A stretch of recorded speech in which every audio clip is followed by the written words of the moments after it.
जय श्री गणेश। शिव महापुराण का महामात्य एवं परिचय। सूत जी बोले, हे साधु महात्माओं, आप सबने तीनों लोकों का हित करने वाली अच्छी बात पूछी है। मैं गुरुदेव व्यास जी का स्मरण करके आप लोगों के स्नेहवश इस विषय का वर्णन करूंगा। आप लोग आदर पूर्वक सुने। सबसे उत्तम जो शिव पुराण है वह वेदांत का सार सर्वस्व है तथा वक्ता और श्रोता का समस्त पाप राशियों से उद्धार करने वाला है। और इतना ही नहीं, वह परलोक में परमार्थ वस्तु को देने वाला है। कली की कलमश राशि का यह विनाशक है और इसमें भगवान शिव के उत्तम यश का वर्णन है। हे ब्राह्मणों, धर्म अर्थ काम और मोक्ष इन चारों पुरुषार्थों को देने वाला वह पुराण सदा ही अपने प्रभाव से विस्तार को प्राप्त होता है। हे प्रियवरों, उस सर्वोत्तम शिव पुराण के अध्ययन मात्र से ही कल युग के पाप सक्त जीव श्रेष्ठतम गति को प्राप्त हो जाएंगे। ओहो, ब्रह्म हत्या आदि महान पाप तभी तक रहेंगे, अर्थात अपने फल को देने में समर्थ होंगे। और जब तक जगत में शिव महापुराण का उदय नहीं होगा। आश्चर्य यह है कि शिव पुराण सुनने के बाद अंतकरण शिव भक्ति प्रायण होकर अति से स्वच्छ हो जाएगा और अतः किसी भी पाप कर्म में मानव की वृत्ति ही नहीं होगी। और तब ब्रह्म हत्या आदि भयंकर पाप न होने के कारण उस पाप के फल भोग की संभावना ही नहीं होगी। कलयुग के महान उत्पात अभी तक निर्भय होकर विचरेंगे, तब तक जहां जगत की शिव पुराण का उदय नहीं होगा। और सभी शास्त्र परस्पर तभी तक विवाद करेंगे जब तक कि जगत में शिव पुराण का उदय नहीं होगा। अर्थात शिव पुराण के आने पर किसी प्रकार का विवाद ही नहीं रह जाएगा और सभी प्रकार से भुक्ति मुक्ति प्रदाता ही रहेगा। ओहो, महान व्यक्तियों के लिए तभी तक शिव का स्वरूप दुर्बोध्य रहेगा जब तक इस जगत में शिव प्राण का उदय नहीं होगा। ओहो, क्रूर यमदूत तभी तक निर्भय होकर पृथ्वी पर घूमेंगे जब तक जगत में शिव प्राण का उदय नहीं होगा। और सभी प्राण पृथ्वी पर गर्जन तभी तक करेंगे जब तक शिव पुराण का जगत में उदय नहीं होगा। इस पृथ्वी पर तीर्थों का विवाद तभी तक रहेगा जब तक कि इस जगत में शिव प्राण का उदय नहीं होगा। और आश्चर्य यह है कि मुक्ति प्राप्त एवं पाप के नाश के लिए मानव विभिन्न तीर्थों का सेवन करेंगे, किंतु शिव पुराण के आने के बाद सभी लोग सभी पापों के नाश के लिए शिव पुराण का ही सेवन करेंगे। और सभी मंत्र पृथ्वी पर तभी तक आनंद पूर्वक विवाद करेंगे जब तक पृथ्वी पर शिव पुराण का उदय नहीं होगा। सभी क्षेत्र तभी तक पृथ्वी पर विवाद करेंगे जब तक पृथ्वी पर शिव पुराण का उदय नहीं होगा। और सभी पीठ तभी तक पृथ्वी पर विवाद करेंगे जब तक पृथ्वी पर शिव पुराण का उदय नहीं होगा। और सभी दान पृथ्वी पर तभी तक विवाद करेंगे जब तक शिव पुराण का पृथ्वी पर उदय नहीं होगा। और सभी देवगण तभी तक पृथ्वी पर विवाद करेंगे जब तक शिव पुराण का पृथ्वी पर उदय नहीं होगा। और सभी सिद्धांत तभी तक पृथ्वी पर विवाद करेंगे जब तक शिव पुराण का पृथ्वी पर उदय नहीं होगा। हे प्रिय, हे मुनिश्रेष्ठ मुनिगण, इस शिव पुराण के कीर्तन करने और सुनने से जो फल होते हैं उन फलों को मैं संपूर्ण रूप से नहीं कह सकता, अर्थात शब्दों के द्वारा इसके सभी फलों को नहीं कहा जा सकता। हे निष्पाप मुनिगण, यथापि शिव पुराण का कुछ महामात्य आप लोगों से कहता हूँ जो व्यास जी ने पहले मुझसे कहा था। आप लोग चित्त लगाकर ध्यान पूर्वक सुने।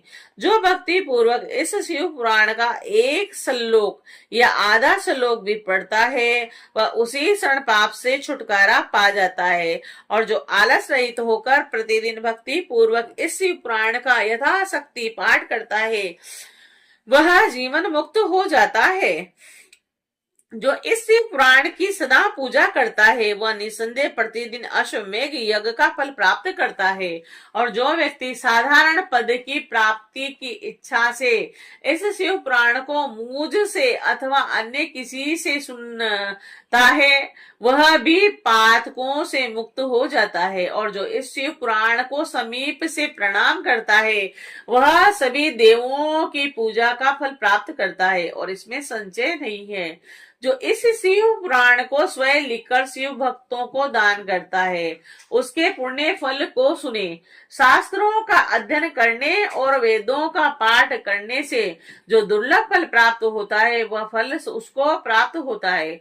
जो चतुर्दशी तिथि के दिन उपवास करके इस शिव पुराण का शिव भक्तों के समाज में पाठ करता है वह श्रेष्ठ पुरुष है। और वह व्यक्ति शिव पुराण के प्रत्येक अक्षर की संज्ञा के अनुरूप गायत्री के पुरुष चरण का फल प्राप्त करता है और इस लोक में सभी अभिष्ट सुखों को भोगकर अंत में मोक्ष प्राप्त करता है। जो चतुर्दशी की रात में उपवास पूर्वक जागरण करके शिव पुराण का पाठ करता है या इसे सुनता है उसका पुण्य फल मैं कहता हूँ। कुरुक्षेत्र आदि सभी तीर्थों में पूर्ण सूर्य ग्रहण में अपनी शक्ति के अनुसार पितरों को और मुख्य कथावाचकों को धन देने से जो फल प्राप्त होता है वही फल उस व्यक्ति को प्राप्त होता है। यह सत्य है इसमें कोई संदेह नहीं। जो व्यक्ति इस शिव पुराण का दिन रात गान करता है इंद्र आदि देवगण उसकी आज्ञा की प्रतीक्षा करते रहते हैं। जो शिव पुराण का पाठ करने वाला और सुनने वाला व्यक्ति जो जो श्रेष्ठ कर्म करता है वह कोटि गुना हो जाता है अर्थात कोटि गुना फल देता है। जो भली भांति ध्यान पूर्वक इसमें भी श्री रुद्र संहिता का पाठ करता है वह यदि ब्रह्मघाती भी हो तो 3 दिनों में पवित्र आत्मा हो जाता है। जो भैरव की मूर्ति के पास मौन धारण कर रुद्र संहिता का प्रतिदिन 3 बार पाठ करता है वह सभी कामनाओं को प्राप्त कर लेता है। जो व्यक्ति वट और बिल्लव वृक्ष की प्रदक्षिणा करते हुए उस रुद्र संहिता का पाठ करता है वह ब्रह्महत्या के दोष से भी छुटकारा पा जाता है और प्रणव के अर्थ को प्रकाशित करने वाली ब्रह्म रूपिणी साक्षात कैलाश संहिता रुद्र संहिता से भी श्रेष्ठ कही गई है।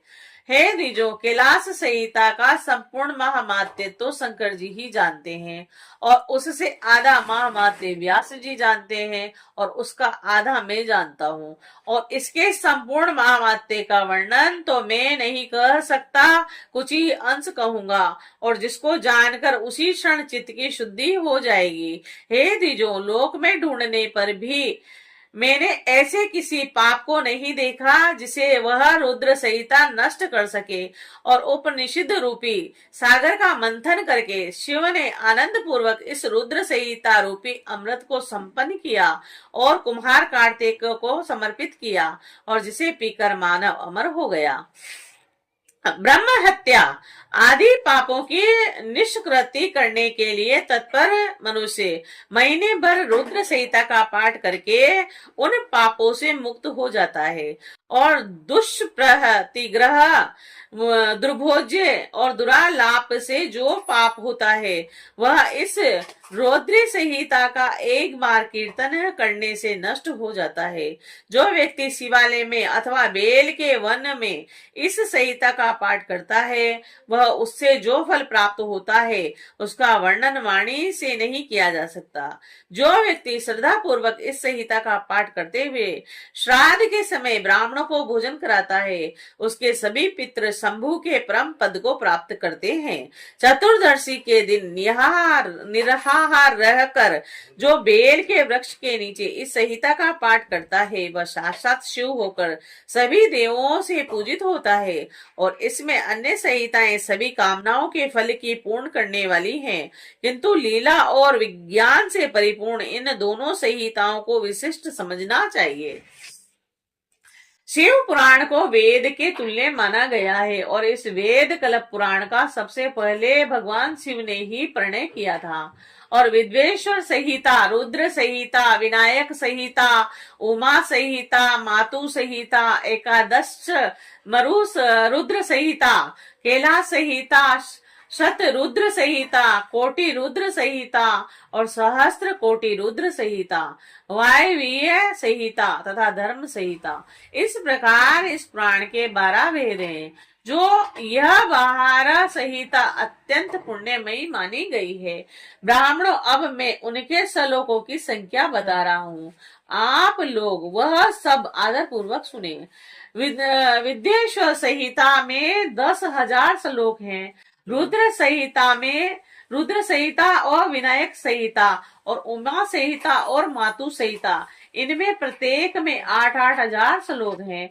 हे ब्राह्मणों, एकादश रुद्र संहिता में 13,000 और कैलाश संहिता में 6,000 और शत रुद्र संहिता में 3,000, कोटि रुद्र संहिता में 9,000 और सहस्त्र कोटि संहिता में 11,000 और वायवीय संहिता में 4,000 तथा धर्म संहिता में 12,000 श्लोक है।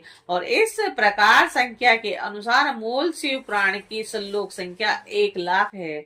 और परंतु व्यास जी ने इसे 24,000 श्लोकों में संक्षिप्त कर दिया है। पुराणों की क्रमस्य संख्या के विचार से इस शिव पुराण का स्थान चौथा है और इनमें 7 संहिताएं हैं। पूर्व काल में भगवान शिव ने श्लोक संख्या की दृष्टि से 100 करोड़ श्लोकों का एक ही पुराण ग्रंथ बनाया था और सृष्टि के आदि में निर्मित हुआ वह पुराण साहित्य अत्यंत विस्तृत था। तत्पश्चात द्वापर आदि युगों में देवपायन, व्यास आदि महर्षियों ने इस पुराण का 18 भागों में विभाजित कर दिया और उस समय संपूर्ण पुराण का संक्षिप्त स्वरूप केवल 4,00,000 श्लोकों का रह गया। श्लोक संख्या के अनुसार यह शिव पुराण 24,000 श्लोकों वाला कहा गया है। वह वेद तुल्य पुराण 7 संहिताओं में विभाजित किया है और इसकी पहली संहिता का नाम विद्येश्वर संहिता और दूसरी रुद्र संहिता समझनी चाहिए। तीसरी का नाम शत रुद्र संहिता, चौथी का नाम कोटि रुद्र संहिता, पांचवी का नाम उमा संहिता, छठी का कैलाश संहिता और सातवीं का नाम वायु वही संहिता। और इस प्रकार ये 7 संहिताएं मानी गई है। इन 7 संहिताओं से युक्त दिव्य विष्णु पुराण वेद के तुल्य प्रमाणित कथा सबसे उत्कृष्ट गति प्रदान करने वाली है। 7 संहिताओं से समन्वित तो इस संपूर्ण शिव पुराण को जो आधोपांत आधार पूर्वक पढ़ता है एवं जीवन मुक्त कहा जाता है। वेद, स्मृति, पुराण, इतिहास तथा सैकड़ों आवागमन इस शिव पुराण की अल्प कला के समान भी नहीं है। वह निर्मल शिव पुराण भगवान शिव के द्वारा ही प्रतिपादित है और शैव शिरोमणि भगवान व्यास जी ने इसे संक्षेप कर संकलित किया है और यह समस्त जीव समुदाय के लिए उपकारक, त्रिवध तापों का नाश और तुलना रहित एवं सत्पुरुषों के कल्याण प्रदान करने वाला है। और इसमें वेदांत विज्ञानमय प्रधान और निष्कपट धर्म का प्रतिपादन किया गया है। यह पुराण ईर्ष्या रहित अंतकरण वाले विद्वान के लिए जानने की वस्तु है और इनमें श्रेष्ठ मंत्र समूह का संकलन है और यह धर्म अर्थ काम से समन्वित है, अर्थात इस वर्ग की प्राप्ति के साधन का भी इसमें वर्णन किया गया है। और यह उत्तम शिव महापुराण समस्त पुराणों में श्रेष्ठ है और वेद वेदांत में वेद रूप से विलासित परम वस्तु परम परमात्मा का इसमें गान किया गया है। जो बड़े आदर से इसे पढ़ता है, सुनता है और वह भगवान शिव का प्रिय होकर परम गति को प्राप्त कर लेता है। जय शिव शंकर।